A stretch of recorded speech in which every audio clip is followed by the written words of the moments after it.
4 साल के बाद ब्रह्मापुरा और 3 पोखरिया पोखर में छठ व्रती भगवान भास्कर को अर्घ्य दे सकेंगे। दोनों पोखर के आसपास के लोगों को छठ पूजा के लिए घाट की तलाश में भटकना भी नहीं पड़ेगा। जल जीवन हरियाली कार्यक्रम के तहत पूरी तरह से दम तोड़ चुके दोनों पोखरों का जीर्णोद्धार किया गया। साल आसपास के लोग यहाँ छठ पूजा कर सकेंगे। एक दशक पहले तक दोनों ही पोखर पर छठ पूजा के अवसर पर मेला लगता था। पूरी रात ये लोग पूजा देखने के लिए जमा रहते। तब पोखर का पानी साफ था और चारों तरफ हरियाली थी। बाद के दिनों में नगर निगम की अनदेखी एवं लोगों की लापरवाही ने पोखर को कूड़ेदान बना दिया। इससे पोखर पूरी तरह से मृत हो चला। 3 साल पहले जल जीवन हरियाली कार्यक्रम के तहत सरकार ने 3 पोखरिया के विकास के लिए 84,75,000 और ब्रह्मापुरा पोखर के विकास के लिए 1,28,00,000 रुपए का आवंटन दिया। निर्माण का जिम्मा बिहार आधारभूत संरचना निगम को दिया गया। 3 साल के लंबे इंतजार के बाद इस साल ये दोनों पोखर छठ पूजा के लिए तैयार हो चुके हैं।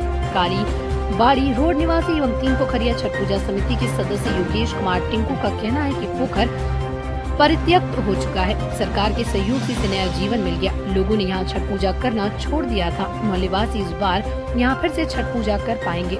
मतलब पहले तो यहाँ नाली का पानी इसमें मतलब आता होता था, लेकिन अब माननीय पूर्व मंत्री आदरणीय सुरेश कुमार शर्मा जी से 3 पोखरिया छठ समिति के अध्यक्ष होने के नाते हमने आग्रह किया था और मेरे आग्रह पर उन्होंने 3 पोखरिया छठ घाट का जीर्णोद्धार करवाया और 150 फीट चारों ओर सीढ़ी बचा है, जिसके नहीं बनने से मतलब जितना छठवती लोग यहाँ छठ करते थे तो उनको थोड़ा इस बार कुछ परेशानी होगा। लेकिन डीएम साहब से भी हम आग्रह किए हैं और त्यौहार के बाद छठ के बाद हम लोग 3 पोखरिया छठ समिति और जो स्थानीय जनप्रतिनिधि हैं उनके मतलब सहयोग से सभी लोग मिलके डीएम साहब से आग्रह किए हैं और उनसे जाके मिलेंगे भी। उन्होंने आश्वासन दिया है कि हम मतलब होगा, देखेंगे, बनवाएंगे। आगामी 21 नवंबर से 4 दिसंबर तक चक्कर मैदान में आयोजित होने वाली अग्निवीर सेना भर्ती रैली की पूरी तैयारी शुरू हो गई। शुक्रवार को डीएम प्रणव कुमार और एसएसपी जयंतकांत ने अग्निवीर सेना बहाली को लेकर संयुक्त रूप से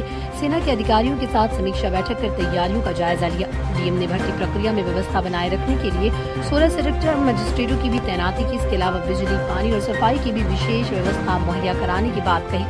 उधर एसपी ने ड्यूटी में लापरवाही बरतने पर पुलिसकर्मियों को लिए कार्रवाई के लिए जताया है। जिलाधिकारी प्रणव कुमार, एसएसपी जयंतकांत ने चक्कर मैदान में सेना भर्ती बोर्ड मुजफ्फरपुर के निदेशक कर्नल बाबी जसरोटिया समेत अन्य सभी अधिकारियों के साथ संयुक्त रूप से बैठक की गई। बैठक में टाउन डीएसपी सहित कई थानों के थानाध्यक्ष भी मौजूद रहे।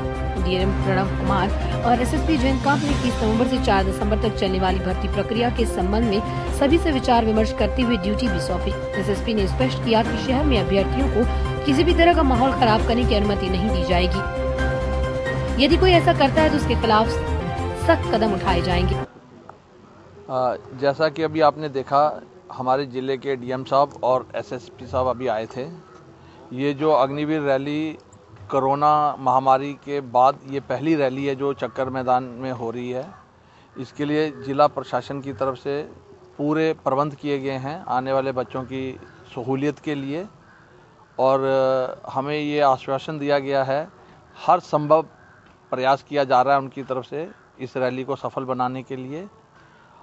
जहाँ तक बच्चों का सवाल है, जो अग्निवीर के लिए बच्चे आ रहे हैं उनमें बहुत ज़्यादा उत्साह देखा जा रहा है और लगभग 5:30 के आसपास अभ्यर्थी यहाँ डेली आएंगे और ये भर्ती प्रक्रिया तकरीबन 1 महीने तक चलेगी।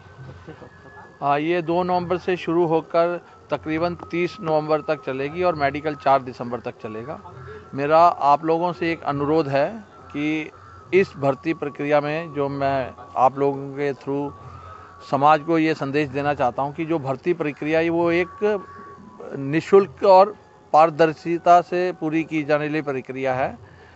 हमारा आप सभी से ये अनुरोध है, जो कैंडिडेट्स आ रहे हैं उनके माता पिता जी से, कि किसी के प्रलोभन में ना आए, किसी अनजान व्यक्ति या दलाल के चक्रों में ना पड़े। वो किसी को हमारे कार्यालय में प्रभावित नहीं कर सकता है। तो कितने अभ्यर्थी आ रहे हैं, कितने जिले से अभ्यर्थी आ रहे हैं सर? ये हमारे जो यारो चक्कर मैदान के 8 जिले हैं यहाँ से आ रहे हैं और अभी आपसे बात करने के बाद हम तैयारी देखने के लिए जाएंगे और जो भी होगा आपको उसकी अपडेट देंगे। छठ महापर्व पर सुरक्षा को लेकर जिले के 8 घाटों को खतरनाक पाए जाने पर प्रतिबंधित घोषित किया गया। इसमें शहर स्थित चंदवारा घाट के कुछ खतरनाक हिस्से भी शामिल हैं। बाकी छठ घाटों पर पूजा अर्चना की अनुमति प्रशासन ने दी है। हालांकि शहरी क्षेत्र में बूढ़ी गंडक किनारे घाटों पर सुरक्षा के लिए बैरिकेडिंग लगा दिए गए। जिले के छठ घाटों का जिलाधिकारी निरीक्षण करने के बाद मीनापुर के सर्वाधिक 5 घाटों को प्रतिबंधित घोषित किया गया। मीनापुर के इन खतरनाक घाटों में कोदरिया घाट का पूर्वी भाग, रघई घाट, जामिन मठिया स्थित बहादुरपुर घाट और अनुसूचित जाति टोला के पास घुसौत घाट शामिल है। इसके अलावा कुर्नी के छतरौली स्थित धोबी घाट, कटरा के धनौरा कटरा अंतर्गत बागमती नदी के कुछ संवेदनशील हिस्सों और कांटी के दादर घाट के कुछ हिस्सों को शामिल किया गया। जिला प्रशासन के निर्देश पर आपदा कार्यालय ने इन घाटों के खतरनाक होने की सूचना सार्वजनिक कर दी है और लोगों को वैकल्पिक स्थलों पर पूजा करने का निर्देश दिया गया। जिलाधिकारी प्रणव कुमार ने बताया कि निरीक्षण के बाद शहर के चंदवारा घाट के कुछ हिस्सों सहित जिले के 8 घाटों को खतरनाक घोषित कर पूजा अर्चना पर रोक लगाई गई। श्रद्धालु और छठ व्रतियों को उन खतरनाक हिस्सों से अलग पूजा अर्चना करने के लिए कहा गया। इसके अलावा जांच में कुछ घाटों को संवेदनशील पाया गया, जिन्हें बैरिकेडिंग कर सुरक्षित बना लिया गया है। गहन विचार विमर्श के बाद शहर के बाकी घाटों पर पूजा अर्चना की अनुमति दे दी गई। हालांकि अनुमति देने के साथ ही सभी घाटों पर एनडीआरएफ और एसडीआरएफ के अलावा गोताखोर की तैनाती आदेश जिला प्रशासन ने दिया है। सभी घाटों को हम लोग जो खतरनाक है उनको बैरिकेडिंग करा करके वहाँ प्रतिबंधित करा रहे हैं। कुछ घाट ऐसे भी हैं कि कुछ पार्ट बेहतर है, जहाँ पूरी नीचे का सीढ़ी है तो वो ओपन रहेगा।